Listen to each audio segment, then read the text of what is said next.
Welcome to the second video in my series looking at the financial situation of each Star Wars movie. As before, I'll be adapting the cost of each film to the dollar value when A New Hope was released in 1977. This allows us to compare each movie without being distracted by inflation, and it keeps this data relevant whether you're watching this video now, 6 months from now, or whenever. So, let's look at the cost to make each Star Wars movie. Firstly, it's very important to note that this sum does not include advertising. Advertising costs are a closely guarded secret for most movies.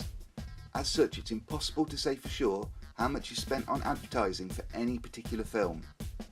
It is, however, a good guess that the quantity of money spent to advertise each movie has increased dramatically over the years, thanks to, amongst other things, the many new opportunities for advertising represented by the internet and its effect on our world, and the cost to advertise on TV.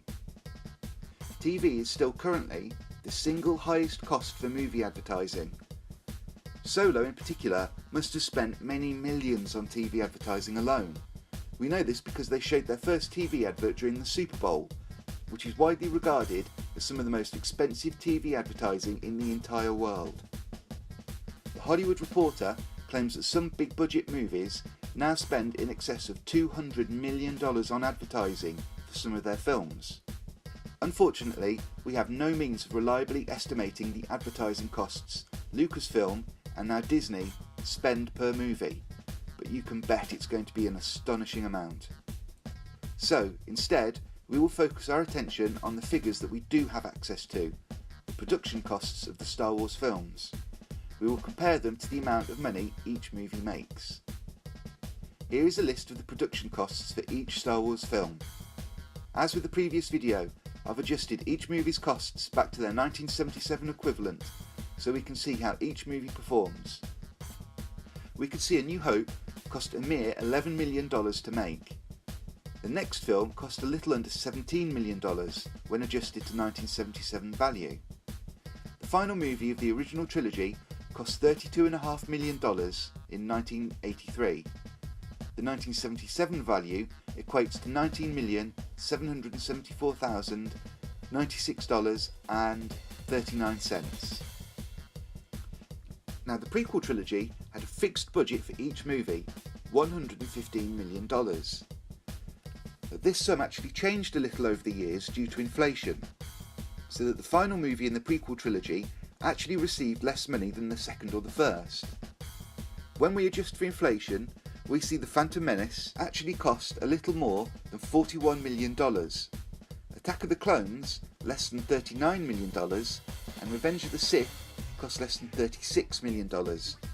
This means that on average, each movie in the prequel trilogy cost $38.75 million to make, which is more than double the cost of the average original trilogy film.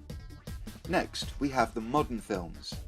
The Force Awakens cost $78,237,426.01 in 1977 adjusted dollars. That's nearly double the cost of any of the previous movies.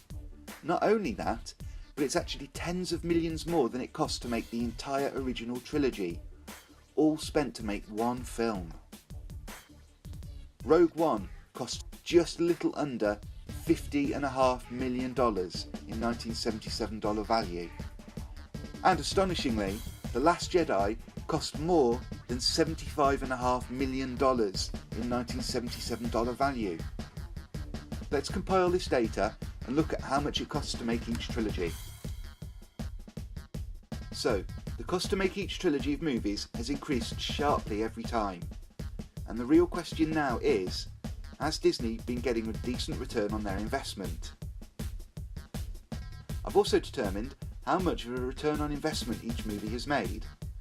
For those who are interested, I did this by taking 100, dividing it by the cost of production and timesing that by the profit the film made. Doing this, we can see how much money each film made per dollar spent on production. As stated before, this figure does not include advertising, which for modern movies could be anything up to $200 million. Hollywood guards the advertising costs of each movie very jealously. For now, let's look at the return on investment for each movie. we see that the best performing movie by far was A New Hope. For each dollar spent on production, there was a staggering return on investment of $7,151. That's incredible. Imagine being offered an opportunity to be given an ROI of $7,151. If you spent $50 like that, you'd get a whopping $357,550 in return for your $50 investment. Now, of course, this isn't the actual sum of money the studio gets. They have to split this with the cinema and many other organisations who get a cut of the profits. This is simply a means of determining how much money each movie generates per dollar spent. But I will admit that I can almost guarantee that more people nowadays have their fingers in the Star Wars pie than at any other time. For all we know, the cinemas could be taking a 40 to 50% cut, followed by another 20% for cuts of the gross or the net for big time individuals who the studio hired. As with advertising data, this kind of information isn't freely available, so while it's worth pointing out the high probability that this is happening, we can't say for sure exactly what percentage Disney actually receives. As we look at the progression of the movies, we see the ROI drop substantially. The original trilogy are the only films that break the 1,000-to-1 ratio. The prequel trilogy sees an ROI in the range of 893 to 571 and finally 738. Due to Disney refusing to release figures for the production costs of The Last Jedi, we've had to rely on using the figures from The Force Awakens. To me, it's telling that Disney are too ashamed or embarrassed to admit how much they're spending on each movie. Every other movie has had no problem releasing this data, so why should Disney feel embarrassed to admit how much these films cost nowadays? Anyway, let's look at the average ROI per trilogy.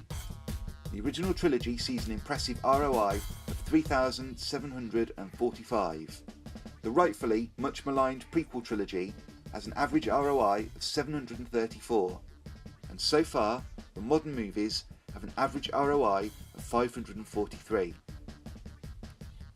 Rogue One and The Last Jedi have the lowest return on investment of any of the Star Wars films. The Last Jedi has an ROI of 413. That's a pitiful 6% of the ROI of A New Hope. That's right, The Last Jedi represents a drop of 94% from the rate of return of the first movie. At this rate, we could soon see Disney barely receiving an ROI in triple digits. This is especially true as the next movie in the franchise is the deeply troubled Solo, A Star Wars Story. This film has seen the original directors replaced, an acting coach hired and present on set for the movie's star, and reportedly anything up to 80% of the movie reshot due to the new director being unhappy with what had been previously filmed. All of this, combined with the Super Bowl advertising campaign and the rest of the money spent on creating and advertising this movie, means Solo is already on track to be the least profitable Star Wars movie ever produced. So in this video, we've seen that the costs for each movie increase and the return on investment reduces for each trilogy. In the next video, I'll compare the data in this video and the previous video to draw some conclusions. Thank you for watching, and if you enjoy it, consider subscribing.